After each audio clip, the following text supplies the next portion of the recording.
Why did Ibn Taymiyyah, may Allah have mercy on him, repeat Surah Al-Fatiha after Fajr prayer? I have come to know the character of Ibn Taymiyyah in his commitment to following the Sunnah in every aspect of his life. In one of the biographies of Ibn Taymiyyah, one of his students mentioned that he approached him after Fajr prayer. Ibn Taymiyyah, may Allah have mercy on him, was sitting in his place in the mosque, engaging in the remembrance of Allah. This student heard him reciting Surah Al-Fatiha as he would read it and repeat it with calmness and deliberation. After finishing, he would repeat it in the same manner. Ibn Taymiyyah continued to repeat Surah Al-Fatiha with tranquility and calmness many times as he sat in his prayer place, waiting for the sunrise. The famous scholar Al-Bazar, may Allah have mercy on him, mentioned this incident in his book Al-A'lam Al-Aliyah, saying, I spent a long period in Damascus, staying with him most of the day and much of the night. He would bring me close to him, seating me beside him,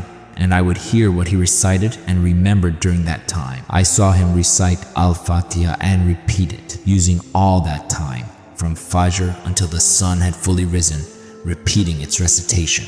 When I read this account, I was surprised, because I did not know that repeating Surah Al-Fatiha in the morning remembrance or after Fajr was part of the Sunnah. So, why did Ibn Taymiyyah do this, especially since I am completely convinced that he was keen on avoiding all innovations? This question lingered in my mind, and I would search for an answer every now and then. Then came the harsh war in Gaza, and we went through days of severe difficulty, where we saw fear and panic, and witnessed death every minute. Terror filled our hearts. There is a vast difference truly between theoretical knowledge of patience and trials and actually experiencing them firsthand. I knew in theory the wisdom of Allah in trials, but there is a difference when you live this harsh reality. Your soul becomes weary, doubts and whispers multiply, and the earth feels constricting despite its vastness. You feel a strange suffocation and a desperate need for Allah to stabilize your heart during times of uncertainty, upheaval, and confusion. You see people around you, some of them falling into disbelief, doubting Allah's power and strength. You begin to hear some of them utter blasphemous words asking, "Where is Allah for us?" And you stand firm, clinging to the door, overwhelmed by what you see and hear from all the different trials. And you say, "O Lord, stabilize me. O turner of hearts, make my heart firm on your religion." In the early days of the war, the invasions and the painful events, I remembered the actions of Ibn Taymiyyah, may Allah have mercy on him, and his repetition of Surah Al-Fatiha. Some divine openings began to appear on the horizon for this poor servant. I realized that Ibn Taymiyyah, who had been imprisoned 5 times, totaling 2 years in prison, was, Allah knows best, reciting Surah Al-Fatiha because it was a remedy for the sorrow in his heart, first and foremost. Secondly, Surah Al-Fatiha is a conversation with Allah. You speak, and Allah responds directly to you, the Most High, the Blessed and Exalted. He responds to you, and you speak to Him.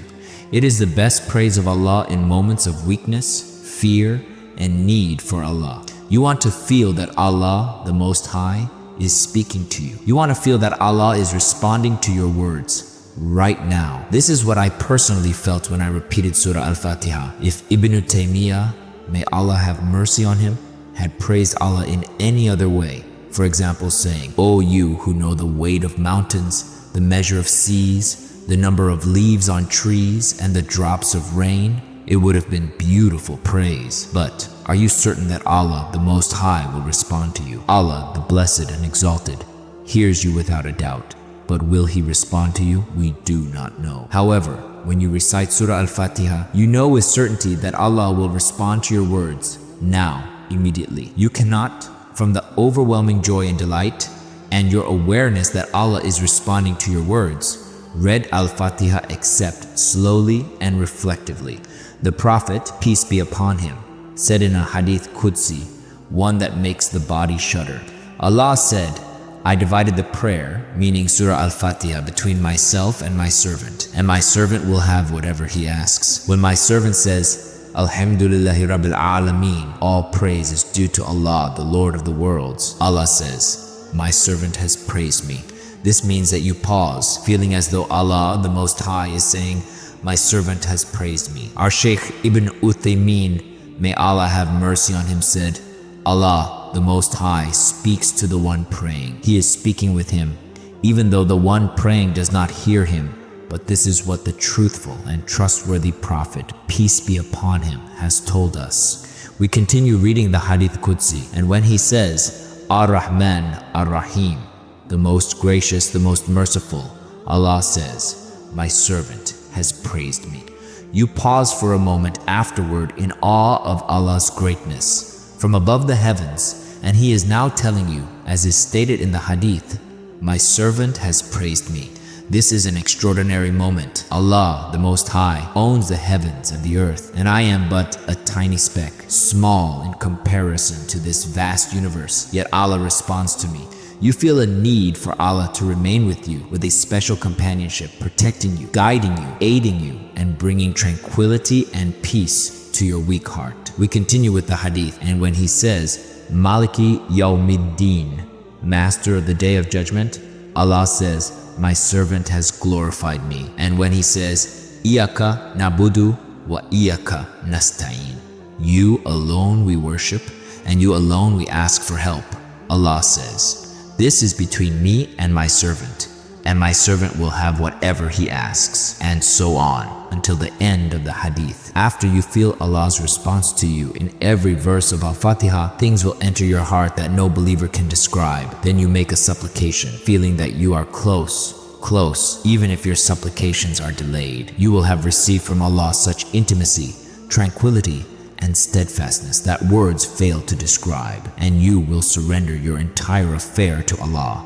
willingly and freely. It became clear to this humble servant that Ibn Taymiyyah, may Allah have mercy on him, was repeating Al-Fatiha for another beautiful reason, the reward for every letter. If he had praised Allah as we mentioned earlier, saying, O Lord, O merciful one, O you who know the weight of mountains, he would have earned reward for this praise by Allah's will, which is correct. But the issue of earning rewards for each letter, multiplied by 10 rewards for each letter, is specific only to the Quran. Thus, Ibn Taymiyyah repeated Surah Al-Fatiha because he would earn greater rewards, with each letter earning 10 rewards, and at the same time, he would praise Allah.